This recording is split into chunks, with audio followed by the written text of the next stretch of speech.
Hello hello future topper, আজকে আমরা নিয়ে চলে এসেছি গ্রুপ 18-এর মোস্ট ইম্পর্ট্যান্ট এমসিকিউগুলো। ঠিক আছে, এখানে কী কী থাকবে টপিকটা প্রথমে দেখে নাও।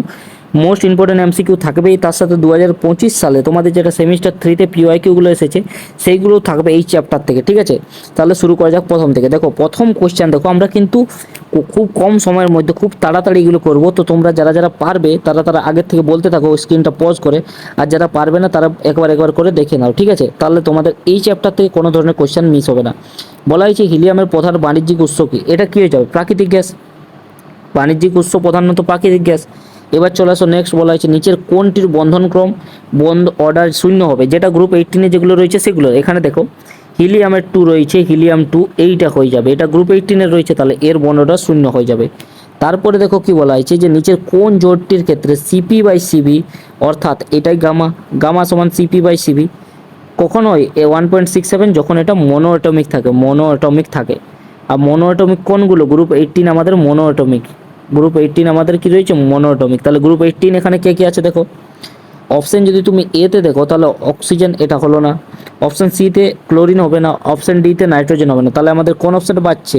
দেখো নিয়ন আর্গন দুজনেই গ্রুপ 18। ঠিক আছে, তাহলে আমাদের অপশন বি হয়ে গেল এর কারেক্ট অ্যান্সার। তারপরে কোয়েশ্চেনটাতে দেখো কি বলা হয়েছে যে কোন দুটির মধ্যে সংঘর্ষ ঘটিয়ে আগান শ্রেণ প্রস্তুত করা? এইটা কিন্তু মাথায় রাখবে, এটা রেডিয়াম আর হিলিয়াম, এই অপশানটা এইটা মাথায় রাখবে। ঠিক আছে, চলে এসো নেক্সট কোয়েশ্চেনে। বলা হয়েছে যে নোবেল গ্যাসগুলি ইলেকট্রন গ্রহণ এনথালপির মান কত? মানে এটা কি হিসাবে এখানে বলা হয়েছে সেই হিসাবে তোমাকে বলতে হবে। এটা তোমাদের বলে দিই যে নোবেল গ্যাস যেটা রয়েছে এদের যে ইলেকট্রন গেন এনথালপিটা সেইটা হয় কিনা পজিটিভ হয়ে যায়, বাকি সবার নেগেটিভ থাকে, এদের পজিটিভ হয়, তার জন্য এটা হয়ে যাবে গ্রেটার দেন 0। এবার চলে আসো নেক্সট কোয়েশ্চেন। হিলিয়ামের স্ফুটনাঙ্ক কত? হিলিয়ামের স্ফুটনাঙ্ক এইটা মাথায় রাখবে, এখান থেকে কোয়েশ্চেন আসে। তাহলে এটা হলো 4.2 কেলভিন হিলিয়ামের স্ফুটনাঙ্ক মানে কি? Boiling point. তাহলে এটা হয়ে গেল আমাদের সি। তারপরে চলে আসো নেক্সট কোয়েশ্চেন। বলা হয়েছে নোবেল গ্যাসগুলির মধ্যে কোনটি জলে বেশি দ্রাব্য? দেখো নোবেল গ্যাসের জলের দ্রাব্যতার ক্রমটা মনে রাখো। যেই তুমি নিচে যাবে হিলিয়াম, নিয়ন, আর্গন, ক্রিপ্টন, জেনন, রেডন, যেই তুমি নিচে যেতে থাকবে সেই তোমার জলের দ্রাব্যতাটা বেশি হতে থাকবে। ঠিক আছে, জলের দ্রাব্যতা বাড়তে থাকবে। ঠিক আছে, জলের দ্রাব্যতা বাড়তে থাকবে যেই তুমি নিচে যেতে থাকবে। ঠিক আছে, তাহলে দেখো নিচে সব থেকে নিচে কে রয়েছে? সব থেকে নিচে রয়েছে আমাদের রেডন, অর্থাৎ সব থেকে বেশি জলের কে দ্রাব্য হবে? রেডন। চলে আসো নেক্সট কোয়েশ্চেন। বলা হয়েছে নিচের কোন নোবেল গ্যাসটি আয়নিক ভবন এনথালপি সবচেয়ে বেশি? দেখো আয়নিক ভবন এনথালপি যেটা হয় না, হিলিয়াম, নিয়ন, আর্গন, ক্রিপ্টন, জেনন, রেডন, এটা নিচে আস্তে আস্তে কমতে থাকে। ঠিক আছে, কমতে থাকে, কিন্তু আমাদের বলেছে সবচেয়ে বেশি, অর্থাৎ সবচেয়ে বেশি উপরে রয়েছে হিলিয়াম। তাহলে আমাদের অপশান হয়ে গেল ডি, হিলিয়াম। তারপরে চলে আসো নেক্সট কোয়েশ্চেন। বলা হয়েছে দেখো কি বলা হয়েছে যে কোন নোবেল গ্যাসটি স্ফুটনাঙ্ক সবচেয়ে কম? স্ফুটনাঙ্কর ক্রমটাও সেই একই, হিলিয়াম, নিয়ন, আর্গন, ক্রিপ্টন, জেনন, রেডন। এখানেও তুমি স্ফুটনাঙ্ক দেখো, এখানে কি হয় না, বাড়বে। এটা কার সঙ্গে সেম হচ্ছে? এই যে এইটার সঙ্গে, দেখো এইটার সঙ্গে দ্রাব্যতা কেমন বাড়ছে নিচে যেতে যেতে, এখানে আমাদের এই স্ফুটনাঙ্কটাও নিচে বাড়তে থাকে। তাহলে সবচেয়ে কম খুঁজেছে, সবচেয়ে কম কে থাকবে? সবচেয়ে কম উপরে থাকবে, অর্থাৎ হিলিয়াম, এই অপশান। এবার চলে আসো নেক্সট কোয়েশ্চেন। বলা হচ্ছে কোন নিষ্ক্রিয়, দেখো ভালো করে কোয়েশ্চেনটা পড়ো, কোন নিষ্ক্রিয় গ্যাসটিকে অতি সহজে তরলে পরিণত করা যায়? তরলে পরিণত করা যাবে অতি সহজেই। দেখো যত নিচে যাবে তরলী ভবনটাও বাড়ে। তাহলে সবচেয়ে নিচে কে রয়েছে? দেখো হিলিয়াম, নিয়ন, আর্গন, ক্রিপ্টন, জেনন, রেডন তো অপশানেই নেই। তাহলে আমাদের সেই হিসাবে সব থেকে নিচে কে রয়েছে? হিলিয়াম, অর্থাৎ হিলিয়াম দেখো বি অপশান। ঠিক আছে, এইভাবে তোমরা যদি ট্রেন্ডগুলো মাথায় থাকে তাহলে তোমরা এই কোয়েশ্চেনগুলো ইজিলি করতে পারবে। দেখো সব কিছু ট্রেন্ডের উপর ডিপেন্ড করছে। এইবার বলা হয়েছে টাংস্টেন ল্যাম্পে নিচের কোন গ্যাসটি থাকে? এইটা তো তোমরা ছোট থেকে পড়ে আসছো, আর্গন, অর্থাৎ সি অপশানটা। নেক্সট বলা হয়েছে যে দেখো হিলিয়ামের বর্ণালীর সঙ্গে নিচের কোনটির বর্ণালীর মিল আছে? দেখো হাইড্রোজেন, হিলিয়াম, লিথিয়াম প্লাস মানে কি? সেটা হিলিয়ামের মতোই, তাহলে হয়ে গেল লিথিয়াম প্লাস, অর্থাৎ অপশান সি আমাদের কারেক্ট অপশন। এবার চলে আসো নেক্সট কোয়েশ্চেনে। বলা হয়েছে নিচের কোন তরলটি পাত্রের গা বেয়ে উপরের দিকে উঠে আসে? দেখো আমি একটা দেখাচ্ছি তোমাদেরকে। ধরো ওইটা একটা পাত্র, এইখানে ধরে নাও তরল রয়েছে, তরল রয়েছে, ঠিক আছে, কোনো একটা তরল রয়েছে, এই অপশানগুলোর মধ্যেই তরল একটা রয়েছে, সেই তরলটা কি হয় না উপরে পাত্রে গা বেয়ে উপরে উঠে আসতে থাকে, ঠিক আছে। তাহলে এইটা কে দেখায়, এই জিনিসটা এই দেখায় লিকুইড হিলিয়াম, অর্থাৎ তরল হিলিয়াম, আমাদের অপশান সি হয়ে যাবে। চলে আসো নেক্সট কোয়েশ্চেনে, বলা হচ্ছে কোন নোবেল গ্যাসটি মৌল অবস্থায় বায়ুমণ্ডলে উপস্থিত থাকে না? কী হবে? রেডন। রেডন কেন থাকে না? কারণ এটা তেজস্ক্রিয় মৌল, তাহলে অপশান সি আমাদের হয়ে গেল। নেক্সট আছে দেখো কি, জ্যাননের কোন যৌগটি গঠিত হয় না? জ্যাননের ক্ষেত্রে কি কি যৌগ গঠিত আমি তোমাদের আগে বলে দিচ্ছি। JdF6, JdF4 আর JdF2। এবার এদের আদ্র বিশ্লেষণ ঘটিয়ে ঘটিয়ে কি হয় দেখো, এর আদ্র বিশ্লেষণে কি কি জিনিস পাবে তুমি, JdOF4, JdO2F2, আর কি পাবে দেখো, যদি তুমি একবারে করো এখানে দেখো, এখানে আবার এইখান থেকে আরেকটা আদ্র বিশ্লেষণে পেয়ে যাবে JdO3, এখানে পাবে JdOF2। দেখো তাহলে এখানে দেখো আমাদের কি কি পাওয়া গেল, অলরেডি পাওয়া গেছে F4, অলরেডি পাওয়া গেছে O2F2, অলরেডি পাওয়া গেছে। এখানে এই যে JdCl4 এটা কিন্তু গঠিত হয় না, ঠিক আছে। তাহলে অপশান সি আমাদের কারেক্ট অ্যান্সার হয়ে গেল, যে কোনটা গঠিত হয় না, JdCl4। তারপরে কোয়েশ্চেনে চলে আসো, বলা হয়েছে নিচে কোন যৌগটি জৈব যৌগের সংশ্লেষণে বিকারক হিসেবে ব্যবহৃত হয়? বিকারক হিসেবে কোনটা ব্যবহৃত হয়? বিকারক হিসেবে আমাদের JdF2, কিন্তু জৈব যৌগের ক্ষেত্রে এইটা ব্যবহৃত, আর বিকারের ক্ষেত্রে যদি শুধু থাকতো তাহলে কিন্তু JdF4, JdF6 এইটাও থাকতো, কিন্তু যেহেতু জৈব যৌগ বলে দিয়েছে তাই তোমাদেরকে এইটা মাথায় রাখতে হবে, এইটা কোন সময় হয়, জৈব যৌগ বলা থাকলে, ঠিক আছে। তাহলে JdF2 কখনোই জৈব যৌগের ক্ষেত্রে। এবার চলে আসো নেক্সট কোয়েশ্চেন, JdF6 এর আদ্র বিশ্লেষণে বলে নিচের কোনটি গঠিত হয় না? তাহলে আমি তোমাদের দেখিয়ে দিই আর তোমাদের বুঝিয়ে দিচ্ছি এটা কিভাবে আদ্র বিশ্লেষণ ঘটে JdF6 এর। JdF6 এর সঙ্গে যদি তুমি জলের রিয়াকশন করাও সেটাই আদ্র বিশ্লেষণ হবে। দেখো এখানে একটা অক্সিজেন, ভালো করে দেখবে কি হয় এই জিনিসটা, দেখো এই যে একটা অক্সিজেন দুটো ফ্লোরিনকে এখান থেকে হাঁটায়, দুটো ফ্লোরিনকে এখান থেকে হাঁটায়, এইখান থেকে দুটো ফ্লোরিন হাঁটায় আর একটা অক্সিজেন এখানে আসে, তাহলে কি হয়, JdOF4 হয়ে গেল, যেহেতু দুটো ফ্লোরিন অলরেডি হেঁটে গেছে, তাহলে কে কে বেঁচে থাকলো, দুটো ফ্লোরিন আর দুটো হাইড্রোজেন, এরা একে অপরের সঙ্গে বিক্রিয়া করে কী করে দেবে, 2HF। সিম্পল রয়েছে। সেম প্রসেসে যখন তুমি আরেকবার এর হাইড্রোলিসিস করবে, অর্থাৎ আদ্র বিশ্লেষণ ঘটাবে, তখন আরেকবার কি করবে না, একটা অক্সিজেন দুটো ফ্লোরিন এখান থেকে হাঁটাবে, তাহলে JdO2F2 প্লাস 2HF। আরেকবার যখন তুমি এর আদ্র বিশ্লেষণ করবে তখন আরেকবার একটা অক্সিজেন কি করবে না, দুটো ফ্লোরিন থেকে এখান থেকে হাঁটিয়ে দেবে, তাহলে JdO3 প্লাস 2HF। তাহলে তুমি ভালো করে যদি অপশানটা দেখো তাহলে তুমি দেখতে পাবে JdO3 দেখো অলরেডি হয়ে আছে, JdOF4, JdOF4, JdO2F2, JdO2F2, তাহলে কোনটা অপশানে নেই দেখো, এইটা দেখো, মানে কোনটা আমাদের এখানে আদ্র বিশ্লেষণ উৎপন্ন হলো না, JdO2, অর্থাৎ অপশান সি আমাদের এখানে কারেক্ট অ্যান্সার হবে। তারপরে চলে আসো নেক্সট কোয়েশ্চেন, দেখো এখানে JdF6 এর জ্যামিতিক আকৃতি বলা হয়েছে কি হবে?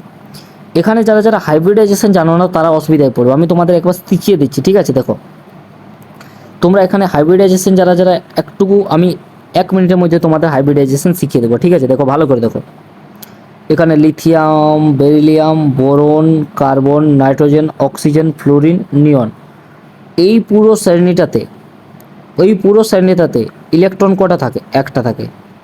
এই পুরো শ্রেণীটাতে ইলেকট্রন দুটো, এটাতে তিনটা, এইটাতে চারটা।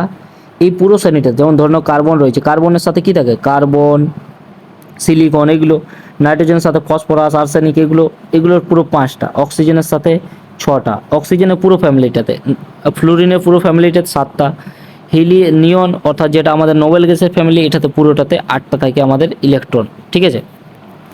তাহলে এবার তোমার কাজ হচ্ছে কি না, দেখো তোমাকে কোনো একটা অ্যাটম দেওয়া হলো, ধরে নাও AB5 দেওয়া হলো, আর এখানে দেওয়া হলো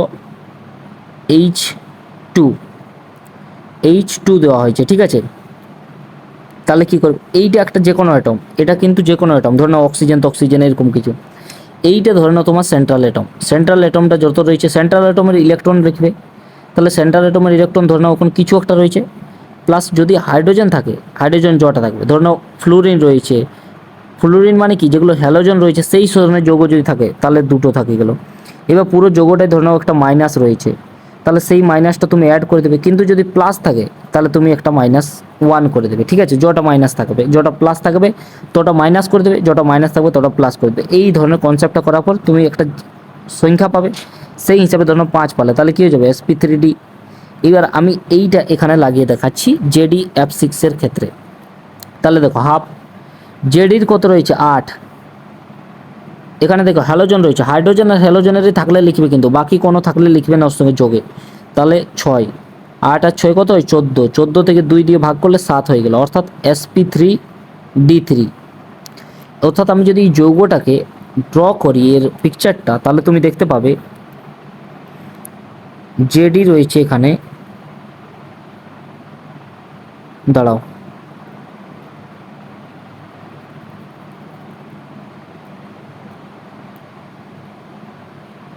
জেডি, ঠিক আছে। এইবার দেখো এখানে একটা ফ্লোরিন, এখানে একটা ফ্লোরিন, এখানে একটা ফ্লোরিন, এখানে একটা ফ্লোরিন, এরা এক সমতলে থাকে, ঠিক আছে, এরা এক সমতলে থাকে। আর বাকি দুটো ফ্লোরিন কি থাকে না, উপরে থাকে, একটা এখানে একটা এখানে, ঠিক আছে। আর একটা লোন পেয়ার এখানে থাকবে, দেখো, ঠিক আছে। তাহলে 6টা, দেখো 6টা হয়ে গেল, 1 2 3 4 5 6টা, আর একটা 7টা লোন পেয়ারটা মিলে, তবেই sp3d 7টা হচ্ছে, যার মধ্যে তোমরা দেখতেই পাচ্ছ 6টা রয়েছে বন্ড পেয়ার আর একটা লোন পেয়ার। তাহলে এখানে কোনটা হয়ে যাচ্ছে, এটা এখানে বিকৃত অষ্টতলকীয়। এখানে কিন্তু তোমাদের ওই ওই ছকটা মনে রাখতে হবে, যেটা তোমরা ক্লাস 11-এ পড়েছিলে অলরেডি আগে। তাহলে এটা হয়ে গেল বিকৃত অষ্টতলকীয়, অপশান সি, ঠিক আছে। এবার চলে আসো নেক্সট কোয়েশ্চেন। বলা হচ্ছে নিচের কোনটি টি আকৃতি বিশিষ্ট যৌগ। আমি যেভাবে শিখালাম সেইভাবে করবে। দেখো আমি তোমাদের বলছি, প্রথমটা দিয়ে শুরু করা যাক। JdOF2 দেওয়া আছে, তাহলে হাফ, জেডির জন্য কত হয়ে যাবে 8। অক্সিজেন থাকলে হবে না, আমি বলেছি শুধুমাত্র ফ্লুরিন, ফ্লুরিন মানে হ্যালোজেন জাতীয় যৌগ, আর যদি তোমার থাকে হাইড্রোজেন সেগুলোই তুমি অ্যাড করবে। দেখো হ্যালোজেন কটা রয়েছে, দুটো, তাহলে দুটো অ্যাড করলে তাহলে কত হয়ে গেল 10 আর 2 5, মানে sp3d। এইবার তুমি যখন এর পিকচারটা ড্র করবে, দেখো জেডি লিনে দুটো ফ্লুরিন তুমি উপরে রাখলে, একটা অক্সিজেন থাকলো, আর দুটো লোন পেয়ার পড়ে থাকলো, তবেই 5টা হয়ে গেল। দেখতে পাচ্ছ 1 2 3টে হচ্ছে তোমার বন্ড পেয়ার আর দুটো লোন পেয়ার। এখানে তুমি যদি ভালো করে দেখো তাহলে তোমাকে আর কোনো চেকই করার দরকার নেই, টি শেপ প্রথম অপশানেই চলে এসেছে, অর্থাৎ আমাদের এটাই হলো টি শেপ। বাকিগুলো তোমরা চেক করে আমাকে বলবে কোনটাতে কি হচ্ছে, ঠিক আছে। এবার চলে আসো নেক্সট কোয়েশ্চেনে, নিচের কোনটি JdF2 সম আকৃতি বিশিষ্ট। দেখো JdF2 যখন তুমি বার করবে, তুমি ভালো করে দেখবে, JdF2 যখন বার করবে তখন তুমি দেখতে পাবে এর ক্ষেত্রে কি হবে না, হাফ, 8 আর 2 10, মানে 5 চলে এলো। 5-এর মধ্যে দেখো 3টে লোন পেয়ার এই সাইডে থাকবে, আর এই সাইডে এফ আর এফ, অর্থাৎ এ কি হয়ে গেল, পুরো লিনিয়ার হয়ে গেল, অর্থাৎ সরলরৈখিক, ঠিক আছে। লিনিয়ার মানে সরলরৈখিক, তাহলে আমাদের সরলরৈখিক চাই। এখানে তুমি সবগুলো একবার চেক করে দেখবে, যেই তুমি চেক করবে সেই তুমি দেখা পাবে ICl2 মাইনাসটা হয়ে যাচ্ছে এর সঙ্গে সেম। দেখো আমি করেও দেখাচ্ছি, ICl2 মাইনাস, এখানে কেন্দ্রীয় পরমাণু আই, তাহলে হাফ। আয়ের ক্ষেত্রে কত হয়, যেটা বললাম ফ্লুরিনে পুরো ফ্যামিলিতে 7, আর দেখো হ্যালোজেন রয়েছে দুটো, আর মাইনাস রয়েছে, মাইনাসটাও অ্যাড হয়ে যাবে 1, তাহলে কত গেল 9 রেখে 10 5। এখানেও দেখো 5টাই এলো, অর্থাৎ sp3d এলো, এখানেও যেটা sp3d চলে এসেছিলো। কিন্তু যখন তুমি আই করবে, দেখো দুটো ক্লোরিন তুমি লিখতে পারবে, আর বাকি লোন পেয়ারেই পড়ে থাকবে, লোন পেয়ার, অর্থাৎ লিনিয়ার, সেম হয়ে গেল এটাও, অর্থাৎ বি অপশান আমাদের কারেক্ট। চলে আসো নেক্সট কোয়েশ্চেনে। বলা হয়েছে কোন জ্যানন ফ্লুরাইডের অস্তিত্ব নেই।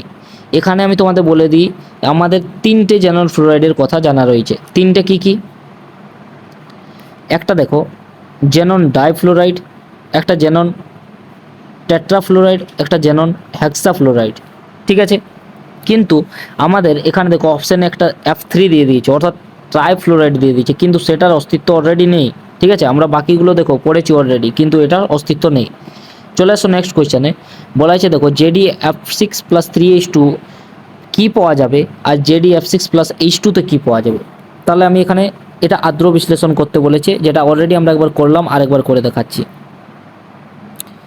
জেডি F6-এ যদি আমি একবার জল দিয়ে আদ্র বিশ্লেষণ করি তাহলে কি হবে, একটা অক্সিজেন এখান থেকে দুটো ফ্লোরিনকে বার করে দেবে, ঠিক আছে। তাহলে JdOF4 প্লাস এই দুটো এইচ আর দুটো এফ কি করবে, 2HF করে দেবে। আরেকবার যখন তুমি করবে তখন কি হবে না, একটা অক্সিজেন দুটো ফ্লোরিনকে বার করবে, তাহলে JdOF2 O2 হয়ে যাবে, কারণ একটা অক্সিজেন অলরেডি ছিল আর একটা অক্সিজেন গেল, প্লাস 2HF। আরেকবার যখন তুমি এর আদ্র বিশ্লেষণ করবে তখন কি হবে, এই অক্সিজেনটা যাবে আর দুটো ফ্লোরিনকে হাটিয়ে দেবে, তাহলে JdO3। তাহলে দেখো তিনবার যখন তুমি যখন তুমি তিনবার হাইড্রোলিসিস করলে, প্রথমবার, আরেকবার, তারপরে বার, তখন তুমি কি পালে, JdO3 পালে। JdO3 দুটো অপশানে রয়েছে, অর্থাৎ এটা তো আর এটা হলো না। কিন্তু বলেছে যখন প্রথম একবার হাইড্রোজেন দিচ্ছ তখন কি আসছে, JdOF4। দেখো JdOF4 আসছে, অর্থাৎ অপশান ডি আমাদের কারেক্ট অ্যান্সার। কি বলা আছে দেখো, ভাস্কর ইলেকট্রিক বাল্ব পূর্ণ করতে বায়ুর পরিবর্তে আর্গন গ্যাস কেন ব্যবহার করা হয়, এর কারণটা কি বলা হয়েছে। দেখো এখানে কি হয় না, যে ফিলামেন্টটা থাকে সেইটার সঙ্গে আর্গন বিক্রিয়া করে না, ঠিক আছে। অর্থাৎ আমাদের অপশান যদি দেখো তাহলে অপশান আমাদের ডি হয়ে যাবে এখানে, বাকি বাকি অপশানগুলো অ্যাপ্রোপ্রিয়েট মিলবে না, ঠিক আছে। তাহলে কেন এটা আর্গন গ্যাসেই ব্যবহার করা হয়, বায়ু কিন্তু ফিলামেন্টের সঙ্গে বিক্রিয়া করবে, তার ফলে কি হয় না, আগুন লেগে যেতে পারে। তার জন্য আর্গনের সঙ্গে আর্গন বিক্রিয়া করে না বলে আর্গন ব্যবহার করা হয় এখানে। তাহলে অপশান আমাদের ডি। চলে এসো নেক্সট কোয়েশ্চেনে। বলা হয়েছে আবহাওয়াপূর্ণ সংক্রান্ত পর্যবেক্ষণে ব্যবহৃত বেলুন H2-র পরিবর্তে হিলিয়াম দ্বারা পরিপূর্ণ করে করা হয়। দেখো H2 একটা কী হচ্ছে না, H2 একটা দাহ্য পদার্থ, তার জন্য সেটা জ্বলে উঠতে পারে, কিন্তু হিলিয়াম একটু নিষ্ক্রিয়, যেহেতু এটা নোবেল গ্যাস তাই নিষ্ক্রিয়, আবার অদাহ্য, তাই কি হয় না, এটা জ্বলে ওঠারও সম্ভাবনা নেই। অর্থাৎ আমাদের অপশান ডিটা দেখো, নিষ্ক্রিয় তথা অদাহ্য হয় বায়ুতে, এর জ্বলে ওঠার সম্ভাবনা নেই, অর্থাৎ অপশান ডি হয়ে গেল আমার কারেক্ট অ্যান্সার। চলে এসো নেক্সট কোয়েশ্চেন। বলা হয়েছে নোবেল গ্যাসগুলির নিষ্ক্রিয়তার কারণ কি, নিষ্ক্রিয়তার। দেখো বলছে এদের সকলের সর্ববস্তু কক্ষে 8টি করে ইলেকট্রন আছে, না সকলের নেই, হিলিয়ামের 2টি রয়েছে। এদের সকলে সর্ববস্তু কক্ষ ইলেকট্রন দ্বারা পরিপূর্ণ, হ্যাঁ এই অপশানটা হবে, এদের বি অপশানটা কারেক্ট হবে। কিন্তু তুমি যদি দেখো এরা সকলে মনোটোমিক, এটা ঠিক, কিন্তু এটা নিষ্ক্রিয়তার কারণ নয়, ঠিক আছে। তাহলে আমাদের বি অপশানটা কেন ঠিক, কারণ তার ইলেকট্রন পূর্ণ থাকে প্রতিটা কক্ষ, তার জন্য সে আর কোনো সাথে রিয়াকশান করে না, কারণ সে নিজে থেকে স্টেবল, ঠিক আছে, অলরেডি স্টেবল থাকে যখন তারা পুরোপুরি ইলেকট্রন দ্বারা পূর্ণ আছে। এইবার দেখো নেক্সট কোয়েশ্চেন কি বলা হয়েছে, কোন নোবেল গ্যাসটি জলে সর্বাধিক দ্রাব্য। আমি কি বললাম, নিচে গেলেই জলে দ্রাব্য বাড়বে, জলের দ্রাব্যতা বাড়বে, তাহলে হিলিয়াম, নিয়ন, আর্গন, ক্রিপ্টন, জেনন, রেডন। তাহলে এখানে দেখো হিলিয়াম তো উপরে রয়েছে, আর্গন উপরে রয়েছে, নিয়নও উপরে রয়েছে, দেখো জেনন নিচে রয়েছে। এখানে অপশান হিসাবে তোমাকে দেখতে হবে, এমনিতে রেডন চলে আসতো, কিন্তু অপশানে যেহেতু জেননটা রয়েছে তাই জেনন হয়ে গেল। চলে আসো নেক্সট কোয়েশ্চেন। সবচেয়ে বেশি এবং সবচেয়ে কম পোলারাইজেশন নোবেল গ্যাস দুটি হলো কোনটি, সবচেয়ে বেশি কোনটা হয়ে যাবে, জেনন, আর সবচেয়ে কম কোনটা হয়ে যাবে, হিলিয়াম। তাহলে আমাদের অপশান ডি দেখো পুরোপুরি ম্যাচ খাচ্ছে। চলে আসো নেক্সট কোয়েশ্চেনে। বলা হয়েছে বিজ্ঞাপনের জন্য ব্যবহৃত কালার ডিসচার্জ টিউবে প্রধানত কি থাকে, প্রধানত নিয়ন থাকে, অর্থাৎ অপশান বি হয়ে যাবে কারেক্ট অপশান অ্যান্সার, ঠিক আছে। চলে আসো নিচে, কোন নোবেল গ্যাসটি সর্বাধিক সংখ্যক যৌগ গঠন করে, কোনটা, জেনন, অর্থাৎ অপশান এ জেনন সর্বাধিক সংখ্যক যৌগ গঠন করে। এইবার দেখো, এবার আমরা চলে আসি PYQতে, অর্থাৎ 2025-এ যেগুলো সেমিস্টার 3-তে এই চ্যাপ্টার থেকে এসেছিল সেই কোয়েশ্চেনগুলো আমরা করব। বলা হয়েছে নিচের কোনটি দ্বিমেরু ভ্রামক অর্থাৎ ডাইপোল মোমেন্ট শূন্য হবে। তো তুমি যদি দেখো JdF6-কে তো তুমি দেখো ভালো করে, JdF6 এর জন্য কটা হয়ে যাবে, হাফ, 8 + 6 মানে 7 sp3। অর্থাৎ দেখো এইটাকে আমি যদি পিকচারটা ড্র করি, JdF F F F F F lone pair. দেখো এই অ্যাপ আর এই অ্যাপ যদি এদেরকে ব্যালেন্স করেও দেয়, কাটেও দেয়, এই অ্যাপও কাটে দেবে, কিন্তু একটা লোন পেয়ার আছে, তার জন্য এদের ডাইপোল মোমেন্ট শূন্য হবে না, ঠিক আছে। নেক্সট বলা হচ্ছে JdO3-কে যদি তুমি ভালো করে দেখো তাহলে কী হয়ে যাচ্ছে, হাফ, 8 মানে 4, JdO ও ও আর লোন পেয়ার, এখানে তো কাটার সম্ভাবনাই নেই, তাহলে এ তো জিরো হচ্ছে না, এই ডাইপোল মোমেন্ট জিরো হবে না। নেক্সট দেখো কি বলা আছে, JdF4 কোথায় যাবে না, হাফ, 8 আর 4 12 মানে 6। দেখো JdF F F F F F sorry এখানে 4টেই F রয়েছে, ওটা F হবে না, বাকি দুটো লোন পেয়ার পড়ে থাকবে, লোন পেয়ার। দেখো এই JD আর এই F আর F এই দিকে থাকবে, এই অ্যাপ আর এই অ্যাপ এইদিকে থাকবে, অর্থাৎ এরা পরস্পরকে কেটে দেবে, এই লোন পেয়ার এই লোন পেয়ার কেটে দেবে, অর্থাৎ এর ডাইপোল মোমেন্ট পুরোপুরি জিরো হয়ে যাবে। ঠিক আছে, তাহলে অপশান সি আমাদের কারেক্ট অ্যান্সার এখানে। তারপরে কোয়েশ্চেনে চলে আসো, বলা হয়েছে দেখো কি জেডি F6 এর ক্ষেত্রে কোনটি নিচের সঠিক বক্তব্য নয় বলা হয়েছে। ঠিক আছে, তাহলে আমরা প্রতিটা চেক করে দেখবো। এই জারণ সংখ্যা বলা হয়েছে +6, দেখা যাক জেডিকে এক্স ধরে নেওয়া যাক, এক্স আর ওর জন্য -1 করে হয়, তাহলে 6টা রয়েছে, -6 = 0, তাহলে 1 = 6, এটা তো ঠিক দেওয়া রয়েছে। জেডিএফটিতে জেডির সংকরায়ন কত হবে, জেডি দেখো হাফ, 8 আর 6 14, 7 7 মানে কত, sp3d3, তাহলে এখানে এটাও ঠিক রয়েছে। এর অনুরাকৃতি বিকৃত অষ্টতলকীয়, এটাও ঠিক রয়েছে। তাহলে এর আদ্র বিশ্লেষণে শুধুমাত্র জেডি এইচএফ ওটু উৎপন্ন হয়, এইটা হয়ে যাবে ভুল হয়ে যাবে, কিন্তু আমাদের ভুলেই খুঁজেছে, তার জন্য আমাদের সঠিক অ্যান্সারটা হয়ে যাবে ডি।